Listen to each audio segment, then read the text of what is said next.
ഈശോയ്ക്കും എനിക്കും ഏറെ പ്രിയപ്പെട്ട സഹോദരി സഹോദരന്മാരെ, നല്ല കുമ്പസാരത്തിന് വേണ്ട കാര്യങ്ങളുടെ 5-ാമത്തെ കാര്യമാണ് ഇന്ന് ഞാൻ നിങ്ങളോട് സംസാരിക്കുന്നത്. അത് വൈദികൻ കൽപ്പിക്കുന്ന പ്രായശ്ചിത്തം നിറവേറ്റുക എന്നുള്ളതാണ്. ആദ്യം നിങ്ങളോട് സൂചിപ്പിച്ചപ്പോൾ ഞാൻ പറഞ്ഞു, കുമ്പസാരം അറിയപ്പെട്ടിരുന്നത് ആദ്യം പ്രായശ്ചിത്തത്തിൻ്റെ കൂദാശ എന്നുള്ളത്. കാരണം കഠിനമായ പ്രായശ്ചിത്തം കൊടുത്തിരുന്നതാണ്. ഇപ്പോൾ ആധുനിക കാലത്ത് കുമ്പസാരത്തിൻ്റെ ഫോക്കസ് പ്രായശ്ചിത്തത്തിൽ നിന്ന് മാറി അനുരഞ്ജനത്തിലേക്ക് വന്നപ്പോൾ പ്രായശ്ചിത്തങ്ങളുടെയൊക്കെ കാഠിന്യമൊക്കെ കുറേ കുറഞ്ഞിട്ടുണ്ട്. പലപ്പോഴും സുഹൃതങ്ങളാണ് പ്രായശ്ചിത്തമായിട്ട് കൊടുക്കുക.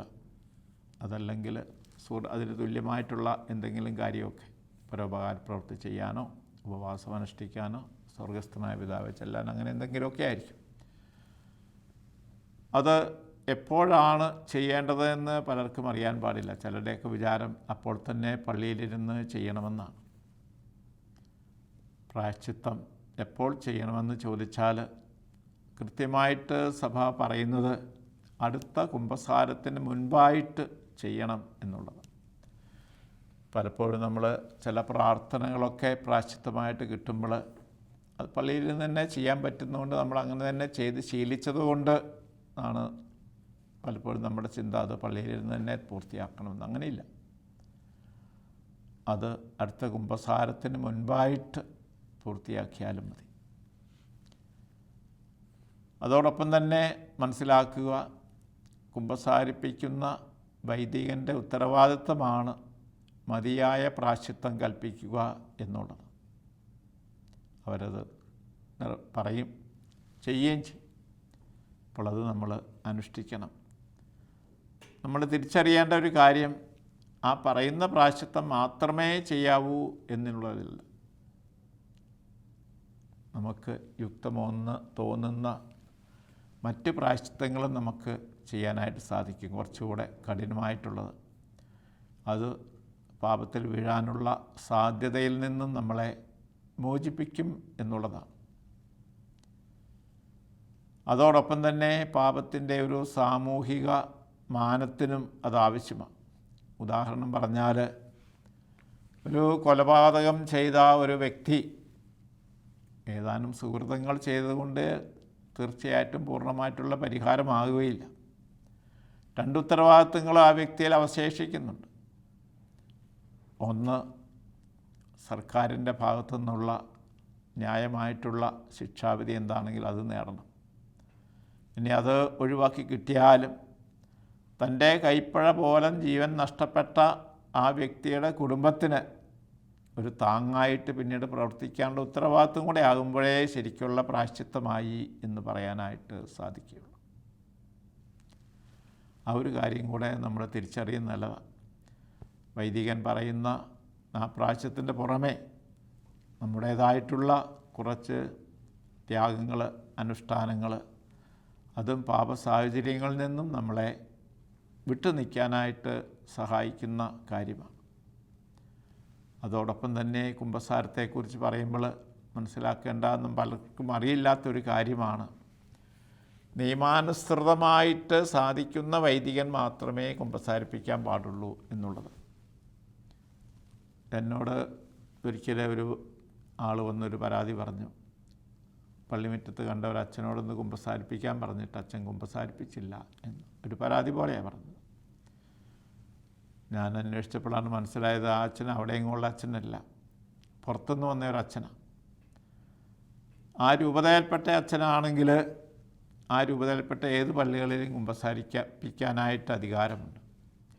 മറ്റ് രൂപതയിൽപ്പെട്ട അച്ഛന്മാർ വരികയാണെങ്കിൽ ഒന്നെങ്കിൽ വികാരിയച്ഛന് 7 ദിവസം വരെ ആ അച്ഛന് കുമ്പസാരിപ്പിക്കാൻ അനുവാദം കൊടുക്കാം. അതിൽ കൂടുതൽ ദിവസം ആ രൂപതയിൽ കുമ്പസാരിപ്പിക്കണമെങ്കിൽ മെത്രാൻ്റെ അനുവാദം വേണം. ഇപ്പോൾ വികാരിച്ചൻ കുമ്പസാരിപ്പിക്കാൻ പറഞ്ഞില്ലെങ്കിൽ മറ്റു രൂപതയിൽ നിന്ന് വന്ന അച്ഛൻ ഒരു വ്യക്തി എന്ന് കുമ്പസാരിക്കണമെന്ന് പറഞ്ഞാൽ കുമ്പസാരക്കൂട്ടോട്ട് ഓടി വരികയല്ല. ഒന്നെങ്കിൽ വികാരിച്ചും പറയണം, അല്ലെങ്കിൽ വികാരിച്ചനോട് ചോദിച്ചിട്ട് വരണം. അല്ലാതെ കുമ്പസാരിപ്പിക്കാനായിട്ട് അധികാരമുള്ളത് ഈ കുമ്പസാരിക്കാൻ വെക്കുന്ന വ്യക്തി ഒരു മരണാസന്നനാണെങ്കിൽ ആ അച്ഛനെ കുമ്പസാരിപ്പിക്കുക. അതല്ലാത്ത അവസരത്തിൽ ഇങ്ങനെ അനുവാദമുണ്ടെങ്കിലേ കുമ്പസാരിപ്പിക്കാൻ പാടുള്ളൂ. അങ്ങനെ അനുവാദമുള്ള അച്ഛൻ്റെ അടുത്ത് പാപം ഏറ്റുപറഞ്ഞ് കുമ്പസാരിക്കണം. ഏതെങ്കിലും അച്ഛൻ്റെ അടുത്ത് കുമ്പസാരിച്ചാൽ പോരാ. അനുവാദമുള്ള അച്ഛന്മാരെ സാധാരണ കുമ്പസാരിപ്പിക്കാൻ ഇരിക്കുകയുള്ളൂ. അതല്ലെങ്കിൽ ഞാൻ നേരത്തെ സൂചിപ്പിച്ച പോലെ മരണാസന്നനായിരിക്കണം. അതേപോലെ തന്നെ മനസ്സിലാക്കണം, ചിലരൊക്കെ ഇങ്ങനെ കുമ്പസാരിക്കുന്ന ക്രമമൊക്കെ അറിയത്തില്ലാത്തതുകൊണ്ട് ഓടി വന്ന് കുമ്പസാരിച്ച് പാപമെല്ലാം പറഞ്ഞു പ്രായശ്ചിത്തം കേട്ട് കഴിയുമ്പോഴങ്ങ് ഏറ്റുപോകും. തിരിച്ചറിയുക, പ്രായശ്ചിത്തം കേട്ടാൽ പോരാ, വൈദികൻ പാപമോചന പ്രാർത്ഥനയുടെ ചെല്ലെങ്കിൽ മാത്രമേ പാപമോചനം കിട്ടുകയുള്ളൂ. ഞാൻ നേരത്തെ കൂദാശകളെക്കുറിച്ച് പറഞ്ഞപ്പോൾ പറഞ്ഞായിരുന്നു, ഓരോ കൂദാശയ്ക്കും 2 ഭാഗമുണ്ട്. 2 കാര്യങ്ങൾ ശ്രദ്ധിക്കണം. ഒന്ന് പദാർത്ഥം, മറ്റൊന്ന് പ്രാർത്ഥന.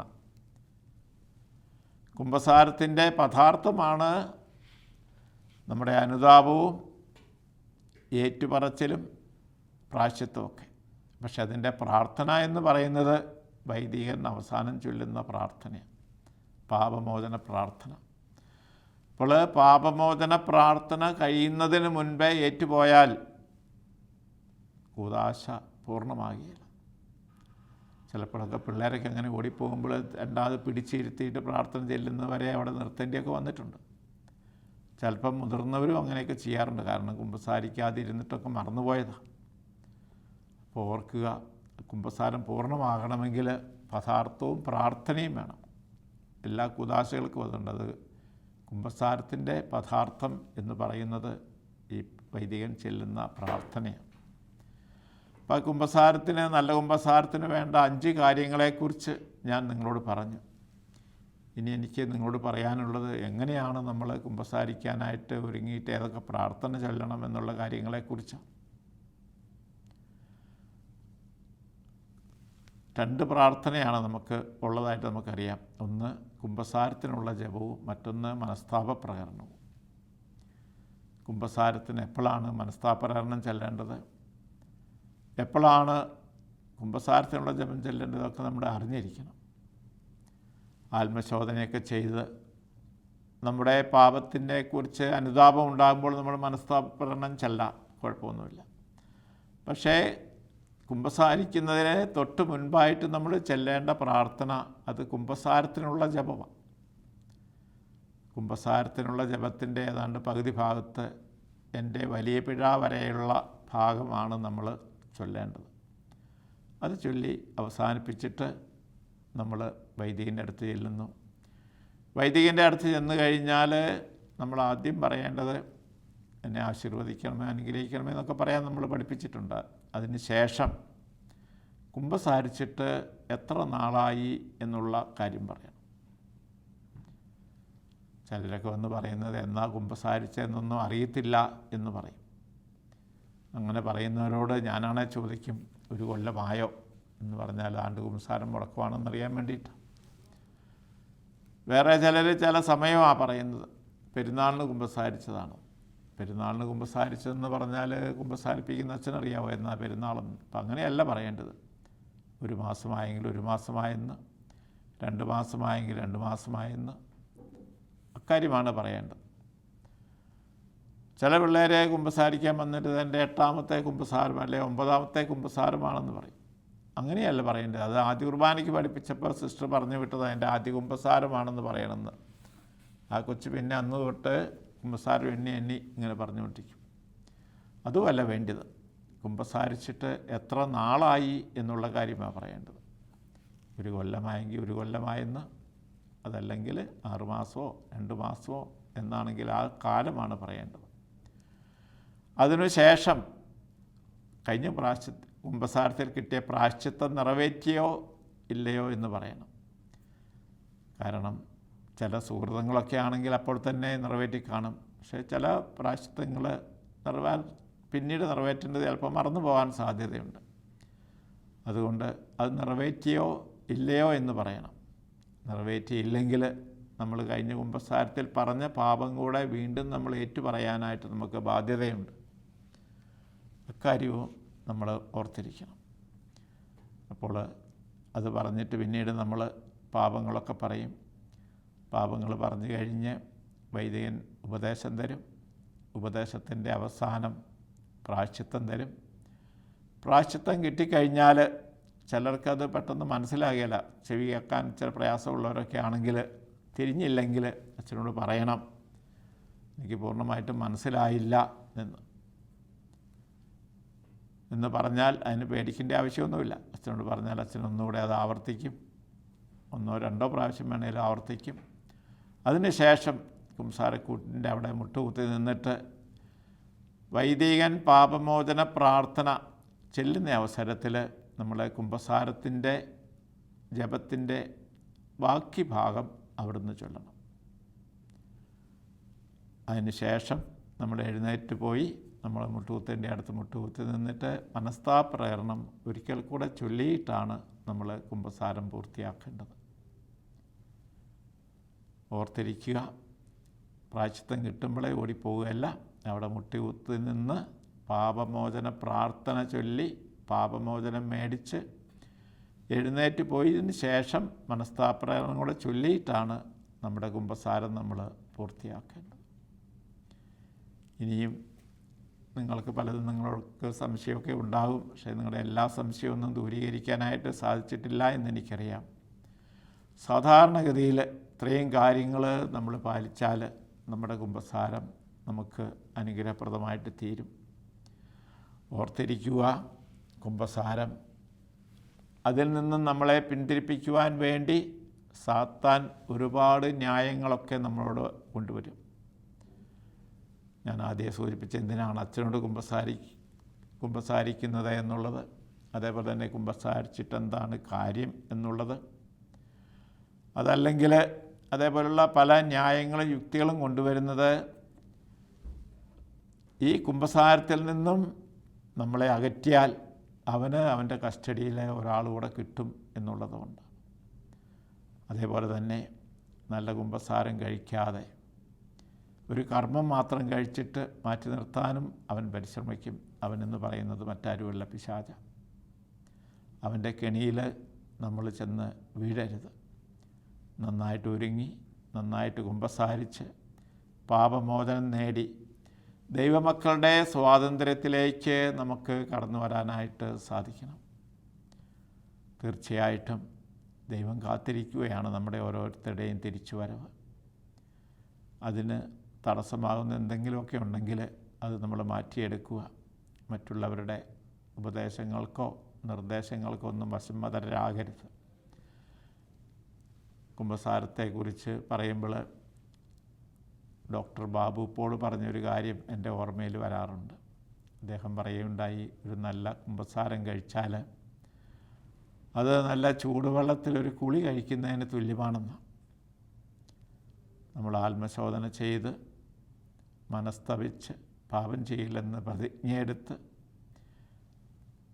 ദൈവസന്നിധിയിൽ പാപങ്ങൾ ഏറ്റുപറയുന്നത് പോലെ ഏറ്റുപറഞ്ഞ് വൈദികൻ പറയുന്നതൊക്കെ കേട്ട് മനസ്സിലാക്കി പ്രായശ്ചിത്തം ചെയ്ത് കഴിഞ്ഞാൽ നമ്മുടെ ശരീരവും ആത്മാവും ഒരുപോലെ തന്നെ വിശുദ്ധീകരിക്കപ്പെടുക, നിർമ്മലമാക്കപ്പെടുക, ഒരു നല്ല കുളി കഴിഞ്ഞതുപോലെ. ആ മനസ്സിൻ്റെ അനുഭവത്തിലേക്ക് നമ്മൾ കടന്നു വരണമെങ്കിൽ ഞാൻ ഈ പറഞ്ഞ 5 കാര്യങ്ങൾ നിങ്ങൾ പ്രത്യേകമായിട്ട് ശ്രദ്ധിച്ചാൽ സാധിക്കും. കുമ്പസാരം ഒരനുഭവമായി കഴിഞ്ഞാൽ പിന്നീട് എപ്പോൾ പാപം ചെയ്താലും കുമ്പസാരിക്കാനായിട്ട് നമുക്ക് മടി തോന്നുകയില്ല. അനുഭവമാകാത്തത് കൊണ്ടാണ് നമ്മൾ പിന്നെയും മാറ്റിവെക്കുകയൊക്കെ ചെയ്യുന്നത്. അനുഭവമാകണമെങ്കിൽ ഈ 5 കാര്യങ്ങളും നമ്മൾ കൃത്യമായിട്ട് പാലിക്കണം. കുമ്പസാരം ഒരനുഭവമാക്കാം. നമുക്ക് ദൈവമക്കളുടെ സ്വാതന്ത്ര്യത്തിലേക്ക് കടന്നു വരാനുള്ള ഒരവസരമാണതെന്ന് തിരിച്ചറിയുക. ഞാൻ ഈ പറഞ്ഞ കാര്യങ്ങൾ ഒരിക്കൽ കൂടെ ഓർമ്മിപ്പിക്കുകയാണ്. കുമ്പസാരത്തിനുള്ള ജപം മറന്നുപോയ ഒരുപാട് പേരെ എനിക്കറിയാം. ചിലരത് പറയാറുണ്ട്, നമസ്കാരമൊക്കെ ഞാൻ മറന്നുപോയി. നമസ്കാരം മറന്നുപോയി എന്ന് പറഞ്ഞിട്ട് നമുക്ക് ചെല്ലാതിരിക്കാൻ പറ്റുമോ? കുമ്പസാരം അത് പൂർണ്ണമാകണമെങ്കിൽ അത് ചെല്ലണം. ഇപ്പോൾ മിക്കവാറും പള്ളികളുടെ കുമ്പസാരക്കൂടിൻ്റെ അരികെയൊക്കെ അല്ലെങ്കിൽ കുമ്പസാര കൂടിയിരിക്കുന്നതിൻ്റെ പുറത്ത് ഭിത്തിയാൽ ഇത് എഴുതി ഒട്ടിച്ചിട്ടുണ്ട്, കുമ്പസാരത്തിനുള്ള ജപവും മനസ്താപ്രകരണവും. നമ്മൾ ഇടയ്ക്കിടയ്ക്ക് കുമ്പസാരിക്കാതെ ഇരുന്നത് കൊണ്ടാണ് ഈ ജപമൊക്കെ നമ്മൾ മറന്നുപോയവർ ചില പ്രായമായവരാണെങ്കിലും അത് ഇനിയും അത് ചൊല്ലി പഠിക്കണം. കുമ്പസാരിക്കാൻ പോകുന്നതിന് മുമ്പൊന്ന് ചൊല്ലി നോക്കണം. ഇല്ലെങ്കിൽ പള്ളിയുടെ ഭിത്തിയിലോ കുമ്പസാരക്കൂടിനടുത്ത് ഒട്ടിച്ചിരിക്കുന്ന ആ പ്രാർത്ഥന ചെല്ലാൻ വേണ്ടിയിട്ട്, പ്രാർത്ഥന ചെല്ലുന്ന മനോഭാവത്തോടെ ചൊല്ലിയിട്ടാണെങ്കിലും നമ്മൾ ഒരുങ്ങണമെന്നുള്ളതാണ്. ഒരുങ്ങാതെയുള്ള നമ്മുടെ കുമ്പസാരങ്ങൾ നമുക്കൊരിക്കലും ഒരു അനുഗ്രഹമായി തീരുകയില്ല. അത് നിങ്ങൾ പ്രത്യേകമായിട്ട് ഓർക്കണമെന്ന് ഓർമ്മിപ്പിക്കുകയാണ്. പാപമോചനം കിട്ടുന്നതിനെക്കുറിച്ചാണ് ഇപ്പോൾ നമ്മൾ ഇത്രയും നേരം നമ്മൾ മനസ്സിലാക്കിയത്. ഇനി പാപ സാഹചര്യങ്ങളിൽ നിന്നും എങ്ങനെ നമുക്ക് വിട്ടുനിൽക്കാം എന്നുള്ളതിനെക്കുറിച്ചാണ് ചിന്തിക്കേണ്ടത്. അതിന് നമ്മളെ സഹായിക്കുന്നതാണ് ദണ്ഡവിമോചനത്തെക്കുറിച്ചുള്ള അറിവ്.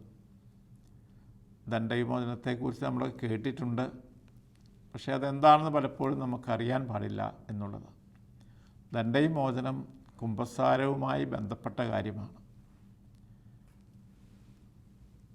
സഭയ്ക്ക് ക്രിസ്തുവിലൂടെ ലഭിച്ച പുണ്യത്തിൻ്റെ ഭണ്ഡാകാരത്തിൽ നിന്നും സഭ കുമ്പസാരത്തിലൂടെ മോചനം ലഭിച്ച പാപങ്ങളുടെ താൽക്കാലിക ശിക്ഷയ്ക്ക് കൊടുക്കുന്ന ഇളവുകളാണ് ദണ്ഡവിമോചനം എന്ന് പറയുന്നത്.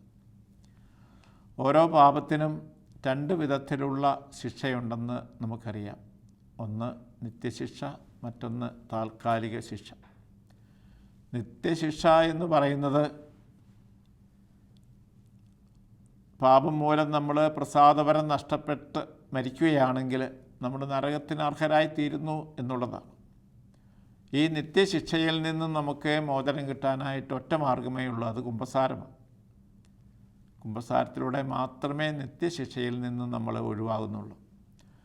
അതേസമയം തന്നെ ഓരോ പാപത്തിനും താൽക്കാലിക ശിക്ഷയുണ്ട്, ടെമ്പറൽ പണിഷ്മെൻ്റ് എന്ന് പറയും.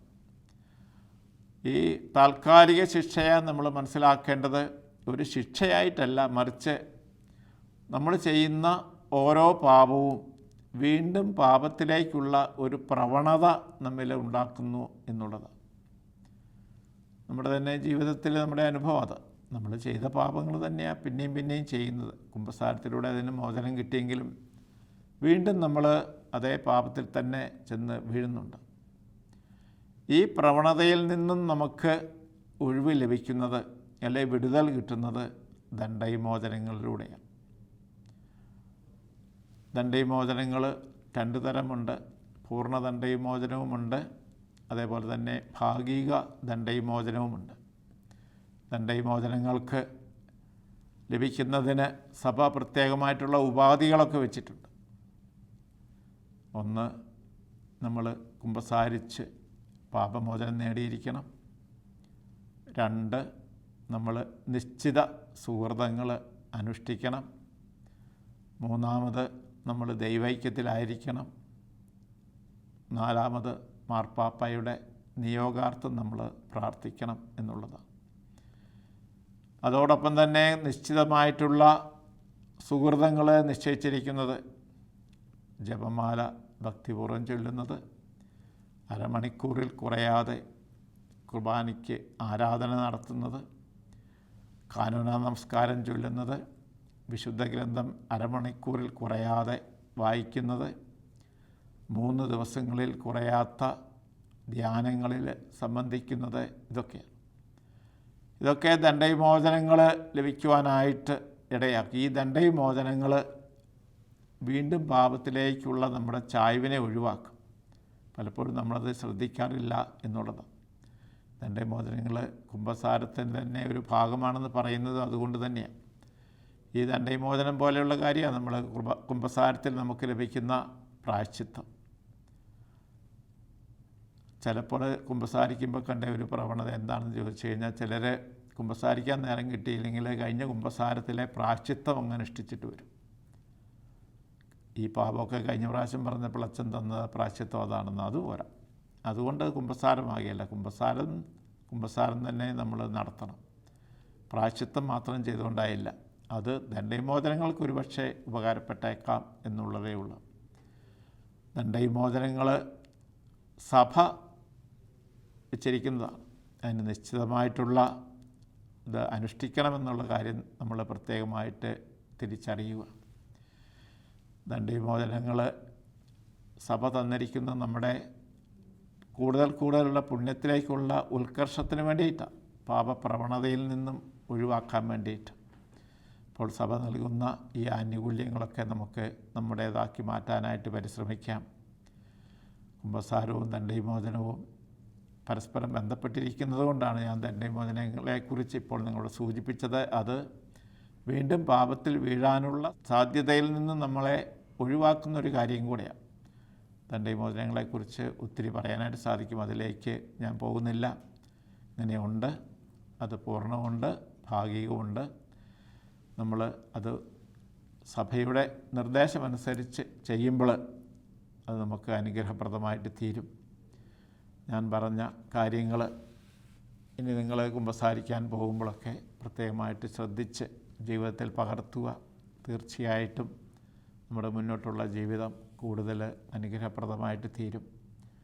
നമുക്ക് നമ്മളെ തന്നെ ഈശോയുടെ മുന്നിൽ സമർപ്പിക്കാം. ഓർക്കുക, കുമ്പസാരം ഒരു വലിയ ദാനമാണ്. കുമ്പസാരത്തിലൂടെ മാത്രമേ നമുക്ക് പാപമോചനം ലഭിക്കുകയുള്ളൂ. ഈ കുമ്പസാരം കർത്താവിശ്വംശ സ്ഥാപിച്ച ഒരു കൂദാശയാണ്. തർക്കങ്ങളിലേക്കൊന്നും ഞാൻ കടക്കുന്നില്ല. അത് വിശ്വസിക്കുക, അത് ഏറ്റുപറയുക. നമ്മുടെ വിശുദ്ധിക്ക് അത് ഉപാധിയാണ്. നമുക്ക് പ്രാർത്ഥിക്കാം. കർത്താവായ ഈശോയെ, അങ്ങ് കാൽവരിയിലെ കുരിശിൽ എനിക്ക് വേണ്ടി ജീവൻ ഹോമിച്ച് എൻ്റെ പാപത്തിന് പരിഹാരം ചെയ്തതുപോലെ ആ പരിഹാരം എൻ്റെ ജീവിതത്തിൽ ഞാൻ നേടിയെടുക്കുവാൻ വേണ്ടി വിശുദ്ധ കുമ്പസാരം എന്ന കൂദാശ സ്ഥാപിച്ചതിനെ ഓർത്ത് ഞാൻ അങ്ങയെ സ്തുതിക്കുന്നു. ഈ കൂദാശ എൻ്റെ ജീവിതത്തിൽ ഒരനുഭവമാകുവാനും എൻ്റെ പാപങ്ങളെല്ലാം മോചിപ്പിക്കപ്പെട്ട് അങ്ങയുടെ പുത്രനായിട്ട് പുത്രിയായിട്ട് തീരുവാനുള്ള കൃപ എനിക്ക് നൽകണമേ. അങ്ങ് എനിക്ക് വേണ്ടി ചിന്തിയ ആ തിരുരക്തം എൻ്റെ മേലും എന്നെ കേൾക്കുന്ന എല്ലാവരുടെ മേലും ഉണ്ടാകുമാറാകട്ടെ. ആമേൻ.